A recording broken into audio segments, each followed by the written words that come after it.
बना के मार्केट में बेचती है और उस कपड़े पे वो कुरान करीम की आयत लिख देते हैं कंपनी वाले। तो आपने देखा होगा कि सारे मुसलमान एहतजाज करते हैं, कहते जी कि ये कपड़े पे इन्होंने आयत लिखी है, और जिस कपड़े पे कुरान करीम की आयत लिखी हो, मैं फतवा नहीं देता हूँ, आपसे पूछता हूँ, कुरान करीम की आयत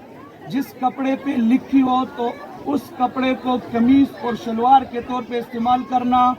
जायज़ नहीं। जज़ाकल्लाह जी। तो वो भी कपड़ा है जिसको आप शलवार बनाएं या कमीज बनाएं,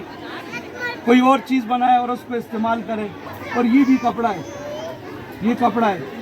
इस कपड़े पे जब कुरान करीम की आयत लिख दी गई, देख रहे हैं ना, चादर है, ये हम सब की हमारी मस्जिदों में ये चादरें रखी होती है, इस पर कुरान करीम की जब आयत लिख दी गई तो इस कपड़े का वो हुक्म हो गया जो कुरान करीम का है। इस कपड़े को जब इस पे कुरान करीम की आयत लिख दी गई, कोई शख्स बगैर वुजू के इसको हाथ जज़ाकुमुल्लाह, और कोई शख्स इस कपड़े को बतौर लिबास के इस्तेमाल,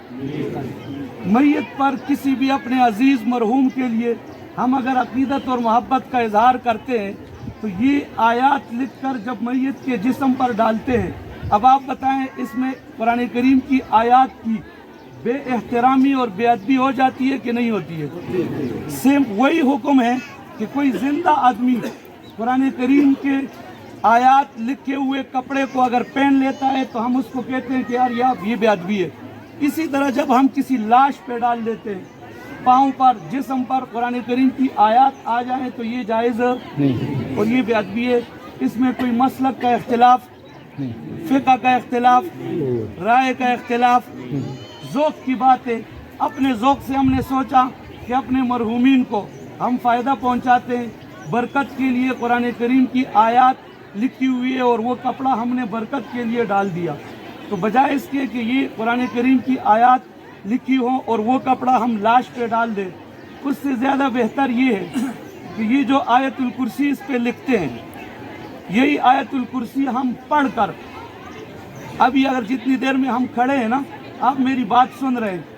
इतनी देर में मेरी बात भी हो रही है और साथ साथ अल्हम्दुलिल्लाह मुझे यकीन है कि सबको आयतुल कुर्सी याद है, और मुझे यकीन है कि कुल हुवल्लाहु अहद भी इस मजमे में जितने हैं सबको याद है अल्हम्दुलिल्लाह, और अल्हम्दुलिल्लाह रब्बिल आलमीन भी सबको याद है। एक मरतबा अल्हम्दुलिल्लाह रब्बिल आलमीन सूरह फातिहा और 3 मरतबा सूरह इखलास जो पढ़ लेता है तो सवाब के एतबार से उसको पूरे एक कुरान का सवाब मिलता है।